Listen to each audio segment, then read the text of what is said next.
I promised in the last lecture that the solutions we got to the time-independent Schrodinger equation for the free particle, though they are not themselves normalizable and therefore cannot represent physically realizable states, could be used to construct physically realizable states.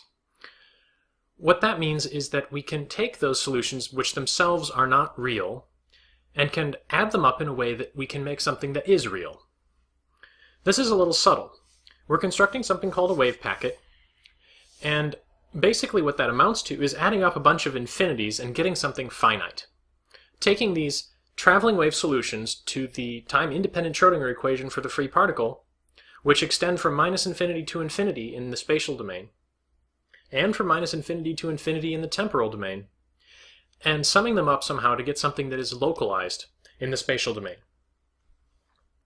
What that means is that we're making a wave packet. A wave packet, the features that we care about is that it's going to be 0 for, say, large negative values of x, 0 for large positive values of x, and only non-zero over some domain. What it might look like is, well, 0, some wave activity over a relatively limited region, and then going back to 0. We will see wave packets that look like this later on. I'll give a more concrete example and show some animations.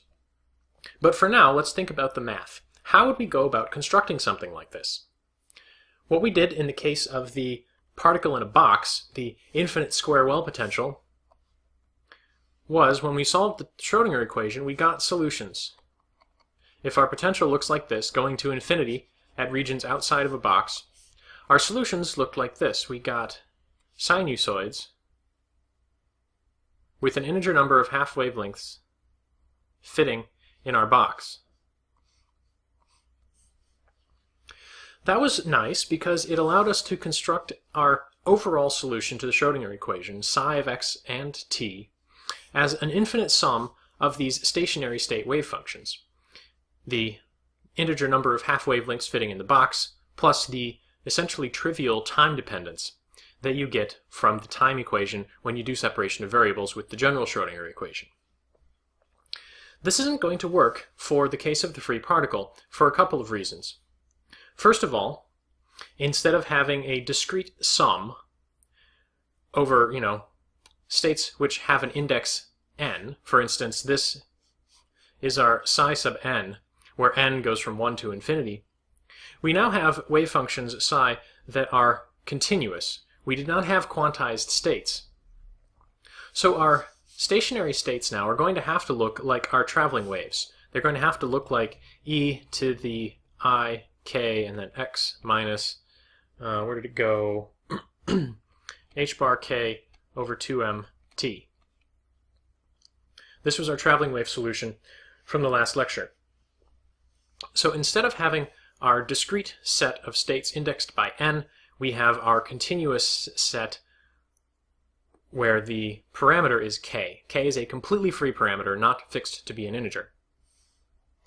The second reason our machinery for the particle in a box won't quite work is this coefficient c sub n.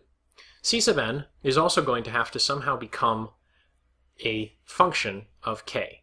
K now being unrestricted, we can't just treat it as a set of discrete entities. We have to have some function, and that function is conventionally written as phi of k. And finally, this sum out front. Again, we can't do a sum if we have a continuous set of functions that we're working with that we want to add up. We have to do an integral. The integral now is going to be an integral over k. So our sum over n became an integral over k. Our coefficient, subscript n, became a function of k. And our discrete set of functions, psi sub n, became these traveling wave solutions with the parameter k in them. Our integral dk goes over all the possible values of k from minus infinity to infinity. And this is what the expression is overall going to look like. We have an integral, we have this continuous function, and we have our traveling wave states. The main problem with this expression is this guy. How do we know? How do we find phi of k? phi of k is a general function. What we had done to find the analog of this was that c sub n in the case of the particle in a box. What we did for the case of the particle in a box was use Fourier's trick to collapse the sum. Instead of a sum now we have an integral, and it's not immediately clear from looking at this what it means for an integral to collapse. We'll see what that means in a second. But first of all, let's go back to what we did in the case of the particle in a box and spell out some of the details so that we can make an analogy. On the left-hand side here now we have the results for the particle in a box, whereas on the right-hand side we have the results as I have outlined what they might look like for the free particle.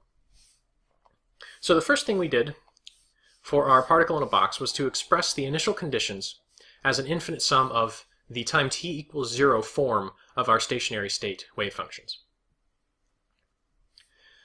The second thing we did in manipulating this expression to attempt to find a formula for the c sub n was to multiply on the left by a particular stationary state wave function, not n, m.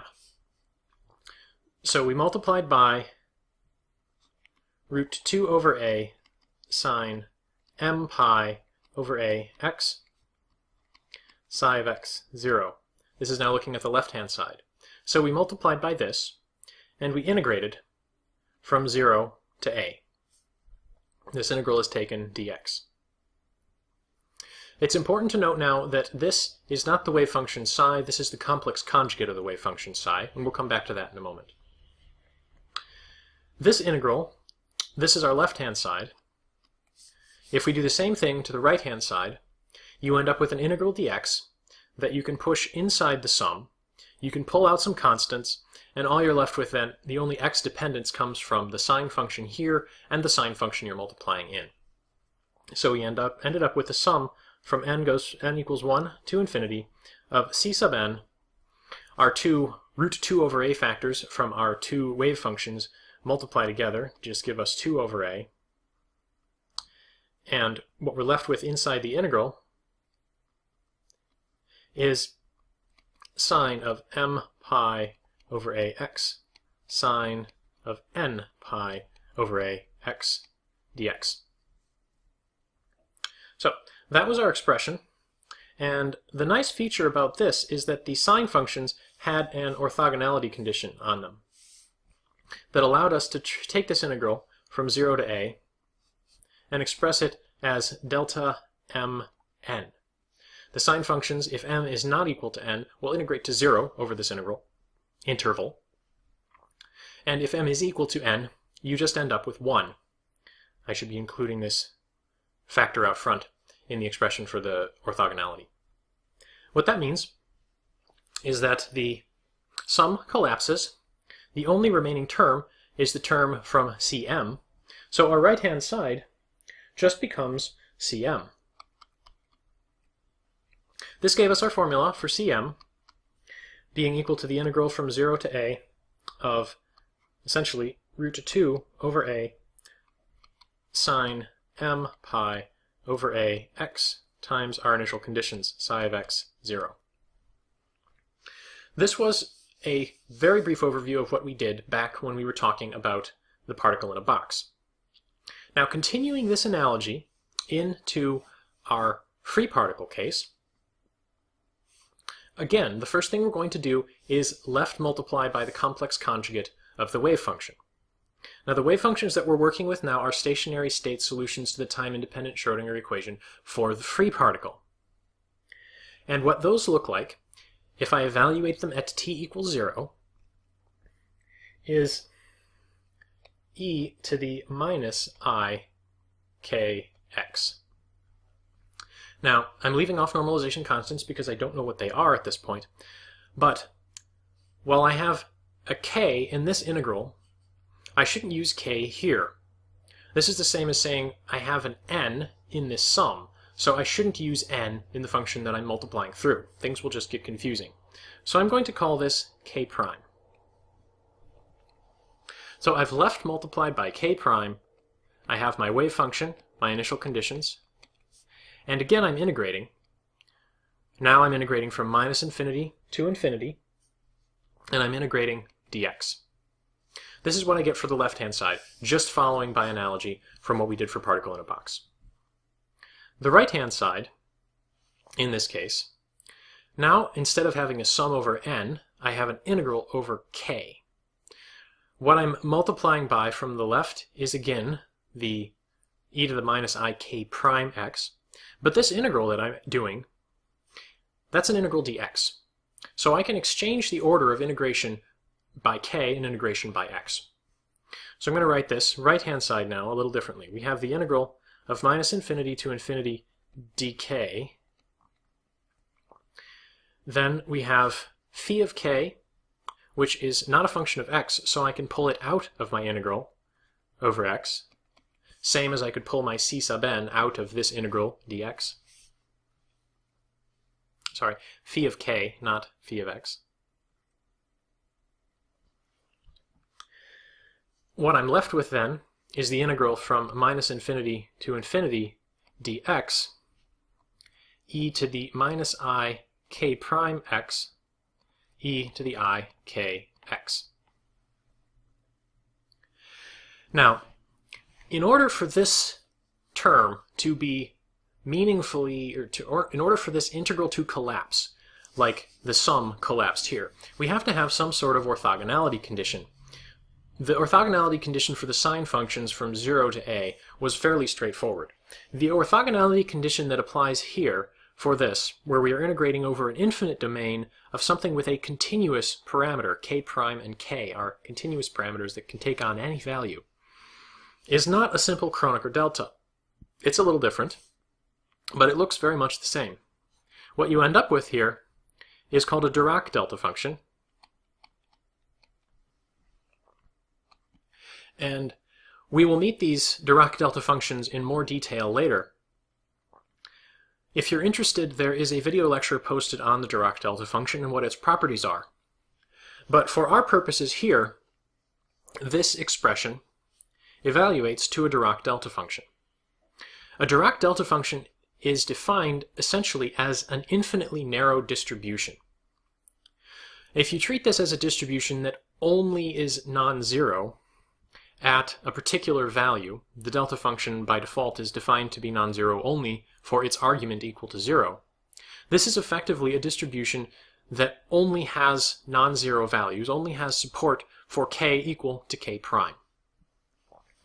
If you treat this as a distribution, and you examine the expression integral from minus infinity to infinity dk of phi of k delta of k minus k prime, if this is a distribution, we're integrating a distribution times a function. This is the expected value of phi of k, subject to the distribution given by the delta function. The delta function, acting like an infinitely narrow distribution, then simply pulls out the value that phi of k has when k equals k prime. Since this is infinitely narrow, phi of k is effectively a constant over the non-zero domain of the delta function. So it's just effectively averaging a constant over this domain. So this whole integral here is equal to phi of k prime. That's what it means for an integral to collapse. And like I said, if you're not entirely clear on how the delta function works, there's another video lecture on how to go about, or how to understand what the delta function can do for you. For now, notice that we can re-express this phi of k prime then in terms of our left-hand side. Phi of k prime is equal to the integral from minus infinity to infinity of e to the minus I k prime x psi of x0 integral dx. This completely determines phi of k. This is the real genius behind what's called Fourier analysis. What we were talking about in the case of the particle in a box was really Fourier series, and now we're talking about Fourier analysis. The way the math behind this is usually defined is in terms of something called the Fourier transform. The top two equations here are essentially definitions of the Fourier transform. We have some function of x. This is like our wave function as a function of time, and it's being expressed as an integral of some function of k multiplied by e to the I kx, integral dk. This function f, capital F of k, can be determined by essentially what we did in the previous slide, an integral from minus infinity to infinity dx of the function lowercase f of x times e to the minus I kx. The 1 over root 2 pi factors here are customary. Some authors use them, some authors define them slightly differently. It depends on the specific definition of the Fourier transform that you're using. But you can see the nice symmetry between these two equations. You have your 1 over root 2 pi in both equations. You have an integral from minus infinity to infinity in both equations. You have e to the I kx here, positive, and e to the minus I kx here, negative. That's the only difference. Then you have a function of k, integral dk, function of x, integral dx. Up to labeling x and k differently, the only difference between these two equations is the sign in the exponent. There's a lot of really nice math that comes from using Fourier transforms. Just to give a very brief example, if you're interested in processing astronomical images, for example, or any images really, treating the image as a function of this k parameter, which is a spatial frequency parameter, instead of treating the image as a function of x, as a function of which pixel you're looking at, you can do some very powerful analysis to identify features, for instance. High spatial frequency features versus low spatial frequency features. Smoothly varying backgrounds versus the boundaries between objects where the image varies rapidly will have different behavior when expressed in terms of this function of the spatial frequency. From the perspective of quantum mechanics, what we're interested in is how to express our wave function as a function of position and time. Well, using the Fourier transform definition here, we can find this phi of k by the same sort of equation. Phi of k is determined by an integral dx of our initial conditions times a complex exponential. Knowing what phi of k is, we can then determine what phi of x and t is. So again, our initial conditions determine our constant multiples essentially of our stationary states, these complex exponentials, which then gives us our overall wave function and how it behaves. To check your understanding, here is a simple example problem that requires you to apply the formulas on the previous page to go from a particular initial condition. In this case, it's a constant. Our initial wave function looks something like this. 0 everywhere except for a region between minus a and a. Your task, find the phi of k that goes with this particular function. That's about it, but before we finish talking about how to superpose these solutions, I want to look at the solutions themselves in a little more detail. Let's talk about the wave velocity in particular. This is our traveling wave solution, and we can figure out what its velocity is by looking at this argument. Which direction is this wave going? Well, if we look at a particular point on this spiral, on this e to the I kx, as time evolves, we can figure out where that point on the spiral is by setting this argument equals to a constant. Since I don't really care about what that constant is, I'm just going to set that equal to 0. So let's say kx minus h bar k squared over 2m t is equal to 0. If I continue along these lines, it's clear that in this case, if t increases, this part of this expression is getting more negative. This part of the expression has to get more positive. So that means x has to increase as well. So as t increases, x increases. That means this wave is moving to the right. The next question I can ask is how fast? How fast is it moving? And if you look at this again as setting this expression equal to 0, I can solve this and say x is equal to h bar k over 2m t. And in this case, the velocity is pretty clear. We have this constant, x equals some constant times time. Position equals something times time. This is our velocity. What this actually is, in terms of the energy of the particle, requires knowing what the definition of k is. So we have h bar over 2m, and the definition of our k was root 2me over h bar. So our h bars cancel out, and if we finish this expression, moving the 2m effectively under the square root, we get the square root of e over 2m t. So the velocity we get here is square root of e over 2m. Now, classically, what we get, we have a particle moving at some velocity and it has some energy. We know the relationship between those. It's the kinetic energy. 1/2 mv squared gives me E. And if I solve this, I get v squared equals 2e over m, or v equals root 2e over m. These expressions are not equal to each other. That's a little strange.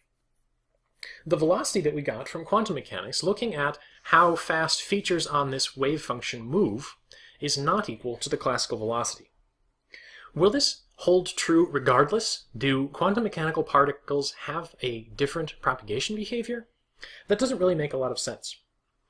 This is actually not a problem, because what we're measuring here is the velocity of a feature on this wave.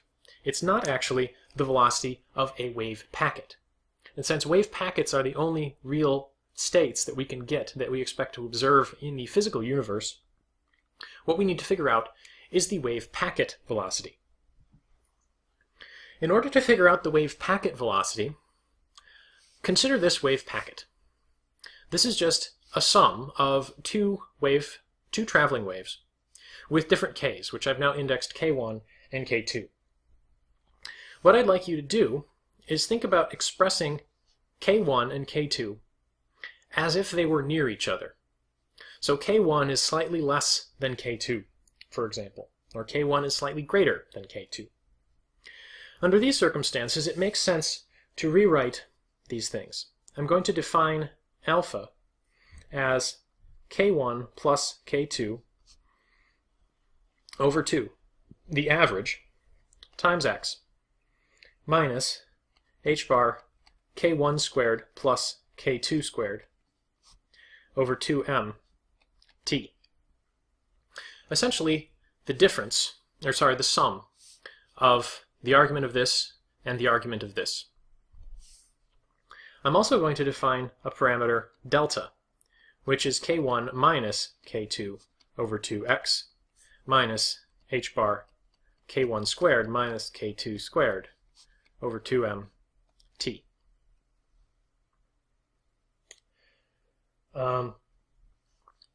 Actually, sorry, I don't mean 2m's here.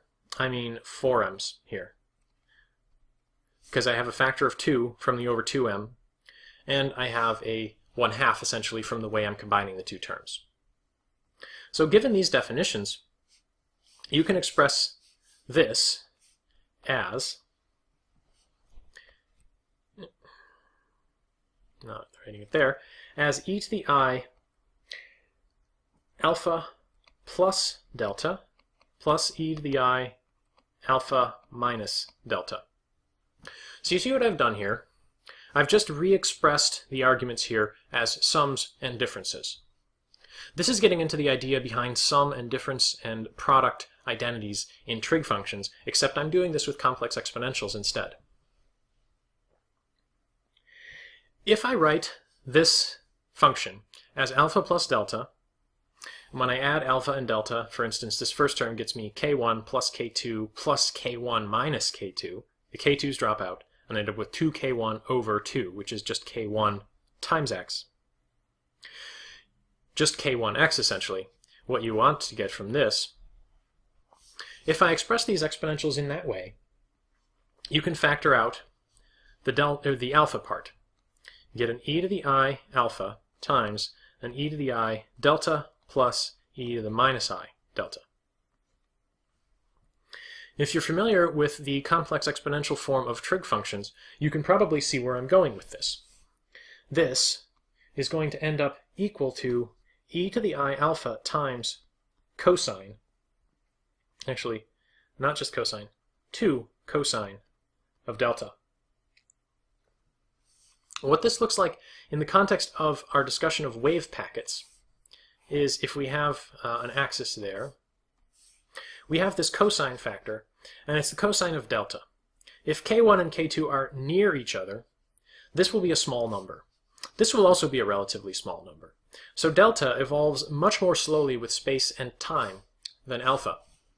So if I was going to draw this wave function, I would have some slowly varying envelope like this, and superposed on top of that, multiplied by that slowly varying envelope, is e to the I alpha, which is the sum. So if k1 is close to k2, this is going to evolve much more rapidly. So my overall wave packet is going to look something like this, where you have zeros and areas with large amplitude, areas with small amplitude, areas with large amplitude, areas with small amplitude. As time evolves, this wave packet will propagate.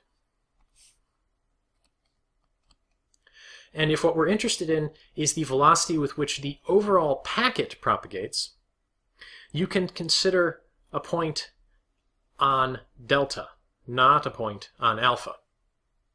If we're interested in the velocity with which these rapidly moving peaks, rapidly oscillating peaks evolve, then we would look at alpha. But since what we're interested in now is the wave packet, we want to look at delta. We want to look at the slowly varying envelope, how quickly the slowly varying envelope moves. Now, I haven't actually constructed a fully formed, physically realizable wave packet here because I have this cosine term, which again extends all the way from minus infinity to infinity. But hopefully, conceptually, you can think about this as a sort of rudimentary wave packet. The question then is, how fast does the rudimentary wave packet move? Well, if I look at delta, and if I assume that k1 is near k2, we can see how that works out. So what I'm looking at here is delta is equal to 0, say. The same sort of argument that I was using to determine how fast a feature on a single wave moved, setting this delta equal to a constant, not caring what the constant was, and setting it equal to 0. What I get then is k1 minus k2 over 2x being equal to h bar over 4m, and then k1 squared minus k2 squared, I'm going to look at this as the difference of two squares, which I can factor k1 plus k2 times k1 minus k2. I can then cancel out this and this, and what I'm left with is just x over 2 equals to h over 4m k1 plus k2. If I assume that k1 is about equal to k2 then, I can pretend that this is some effective average k bar. If I write that out, sorry, this is 2 k bar, twice k bar, since I have k1 and k2, and they're added together. I can then look at this. I have a 1 over 2 here, a 1 over 4 here, and a 2 here. What I end up with at the end is just going to be x equals h bar over m times k bar. This is different than the expression we got before. K bar now is going to be our average k, h bar over m to copy that over, and our k was root 2 m e bar now for k bar. Instead of k bar, I'll have e bar for my average. and then I have Planck's constant. I can cancel out Planck's constant in the denominator. I can again push my mass into the square root here, and what I'm left with then is root 2e over m times time. I forgot my times time here. All of these have a times time. So x equals something times time. This is our velocity. So here, for the wave packet velocity, we get root 2e over m. This is the classical velocity. So, problem solved. Whereas the features on each individual peak, for instance, in our wave function, traveled at one velocity, the overall wave packet traveled at another velocity. For the case of this particular wave packet, or wave packets in general, the wave packet itself travels at the velocity you would expect, except I have to be clear here now. Let me rewrite this. The velocity we get for a wave packet now, this is only approximate, so I should write it as approximately equals, and it's not twice the energy, it's twice the average energy divided by mass in the square root. So this is not exactly the classical formula because now we don't necessarily have a single energy. If we had a single energy, we would be stuck with one of those solutions to the time-independent Schrodinger equation, which have definite energy. In the case of this free particle, those definite energy solutions extended throughout all space, and that was a problem. So we don't actually have a definite energy, so we'll have some spread in energies here. And if you have a large spread in energies, you'll effectively get a large spread in velocities. And what starts off as a wave packet will not stay a wave packet very long. It will propagate at different speeds. Different parts of the wave packet will propagate faster than others. But at any rate, what this actually looks like, to make some visuals here, and I couldn't hope to draw this accurately, but if we have some wave packet at time t equals 0, delta t, 2 delta t, and 3 delta t, it's going to propagate gradually. You can see the disturbance of this wave moving to the right. Now I've drawn solid, thick lines here behind it to designate the motion of the overall wave packet. The overall packet is moving at a speed more or less determined by the slope of these thick black lines. The thin gray lines identify features. For instance, this peak becomes this peak, becomes this peak, becomes this peak. This peak is traveling at a more slow rate than the overall wave packet and is essentially sort of falling off the back of the packet. It's decreasing in amplitude as it goes. The slopes of these lines are different, meaning the features on the waves are propagating at a different speed than the overall wave packet. This is actually a general feature of many waves. It's not something we hear about very often in everyday life because we never really think about whether there might be a difference or not. Plus, most of the common waves that we work with, like sound waves for instance, don't have this property. But if you look closely, for instance, if you drop a rock in a still pond, the small-scale ripples actually behave with this different velocity. In that case, actually, the features on the wave move faster than the overall wave packet. So in that case, you could view this as sort of time reversed, where the features start at the back of the wave packet and propagate forwards. But this is really the question of what's called group velocity and the question of phase velocity. The phase velocity refers to the features in the wave, whereas the group velocity refers to the velocity of the wave packet. This is not a wave mechanics course, but there's a lot of interesting math that can be done with this. The group velocity and the phase velocity being different is one of the more interesting features of, for instance, propagation of electromagnetic waves in plasmas in space. So if you're interested in radio astronomy, for instance, you need to know about this in very high levels of detail. To give you a better feel for what this looks like, here's an animation. What we're looking at now are the real and complex parts, shown in red and blue respectively, of a hypothetical wave packet that might represent a solution to the Schrodinger equation. It doesn't actually represent a solution to the Schrodinger equation, but this is the sort of behavior we're looking at. If I track a particular pulse, say this one, I'm moving my hand to the right as I do so. Here. But I'm not moving my hand to the right nearly as fast as the overall wave packet is propagating. So the overall wave packet is propagating at effectively twice the speed of the individual features on the wave. So this is what wave propagation might actually look like for the Schrodinger equation. You can construct wave packets like this. If you add the time dependence, then you can determine how the wave packet will propagate, how it will spread out, how the individual wave features will move, and you'll know effectively everything you need to. To check your understanding, here are a few true or false questions. Don't think that because they're true or false, they're easy. Think about these in detail. With an integer number of half wavelengths fitting in our box. That was nice because it allowed us to construct our overall solution to the Schrodinger equation, psi of x and t, as an infinite sum of these stationary state wave functions. The integer number of half wavelengths fitting in the box, plus the essentially trivial time dependence that you get from the time equation when you do separation of variables with the general Schrodinger equation.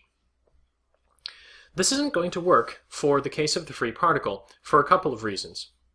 First of all, instead of having a discrete sum over, states which have an index n, for instance, this is our psi sub n, where n goes from 1 to infinity, we now have wave functions psi that are continuous. We did not have quantized states.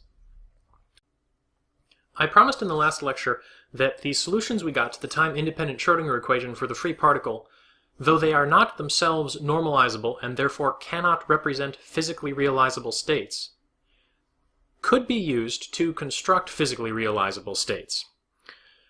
What that means is that we can take those solutions which themselves are not real and can add them up in a way that we can make something that is real. This is a little subtle. We're constructing something called a wave packet, and basically what that amounts to is adding up a bunch of infinities and getting something finite. Taking these traveling wave solutions to the time-independent Schrodinger equation for the free particle, which extend from minus infinity to infinity in the spatial domain, and from minus infinity to infinity in the temporal domain, and summing them up somehow to get something that is localized in the spatial domain.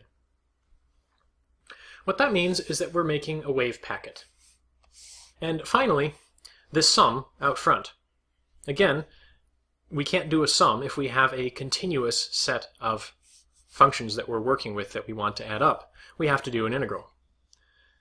The integral now is going to be an integral over k. So our sum over n became an integral over k. Our coefficient, subscript n, became a function of k. And our discrete set of functions, psi sub n, became these traveling wave solutions with the parameter k in them. Our integral dk goes over all the possible values of k from minus infinity to infinity. And this is what the expression is overall going to look like. We have an integral, we have this continuous function, and we have our traveling wave states. The main problem with this expression is this guy. How do we know? How do we find phi of k? A wave packet, the features that we care about is that it's going to be 0 for, say, large negative values of x, 0 for large positive values of x, and only non-zero over some domain. What it might look like is, well, 0, some wave activity over a relatively limited region, and then going back to 0. We will see wave packets that look like this later on. I'll give a more concrete example and show some animations. But for now, let's think about the math. How would we go about constructing something like this? What we did in the case of the particle in a box, the infinite square well potential, was when we solved the Schrodinger equation, we got solutions. If our potential looks like this, going to infinity at regions outside of a box, our solutions looked like this. We got sinusoids. So our stationary states now are going to have to look like our traveling waves. They're going to have to look like e to the I, k, and then x minus, where did it go? h bar k over 2m t. This was our traveling wave solution from the last lecture. So instead of having our discrete set of states indexed by n, we have our continuous set where the parameter is k. K is a completely free parameter, not fixed to be an integer. The second reason our machinery for the particle in a box won't quite work is this coefficient c sub n. C sub n is also going to have to somehow become a function of k.